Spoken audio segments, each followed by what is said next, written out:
Good morning friends, কাল ছিল শনিবার আর কাল বানিয়ে নিয়েছিলাম বাটার পনির মশলা। আজ সেই রেসিপিটাই তোমাদের সঙ্গে শেয়ার করে নিচ্ছি। প্রথমে সাদা তেল গরম করে তাতে তেজপাতা, গোটা শুকনো লঙ্কা, গোটা গরম মশলা দিয়ে একটু নেড়ে নিয়ে তাতে গোটা আদা আর কাঁচা লঙ্কা দিয়ে টমেটোটা দিয়ে দিলাম।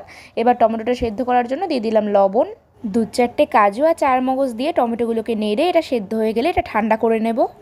এবার এইদিকে লবণ আর হলুদ দিয়ে পনিরগুলোকে ভেজে নিচ্ছি। তোমরা কিন্তু এটা কাঁচা পনির দিয়েও করতে পারো। এইদিকে এটা ঠান্ডা হয়ে গেছে, এর একটা পেস্ট আমি বানিয়ে নিলাম। পনিরগুলো ভেজে তুলে নিয়ে ওই তেলের মধ্যেই অ্যাড করে দিলাম কিছুটা পরিমাণে বাটার, আর তারপর যে পেস্টটা বানিয়ে নিয়েছিলাম ওটাই ছাঁকনির সাহায্যে ছেঁকে একটু দিয়ে দিচ্ছি। এতে গ্রেভিটা বেশ স্মুথ হবে। এবার এটাতে অ্যাড করে দিচ্ছি কাশ্মীরি লাল লঙ্কার গুঁড়ো আর দিয়ে দেবো স্বাদ মতন চিনি। টমেটোগুলো সেদ্ধ করার সময় লবণ দিয়েছিলাম, তাই আর এখানে আমি লবণ অ্যাড করলাম না। তবে এটা একটু টেস্ট করে দেখে নিতে হবে যে লবণটা ঠিকঠাক হয়েছে কিনা। এবার পনিরগুলোকে দিয়ে দিলাম। পনিরগুলোকে দিয়ে 3 মিনিট মতো ফুটিয়ে নিলাম। তারপর দিয়ে দিলাম ধনেপাতা কুচি। বাটার পনির একদম রেডি। এটা আমি পোলাওয়ের সঙ্গে সার্ভ করেছি।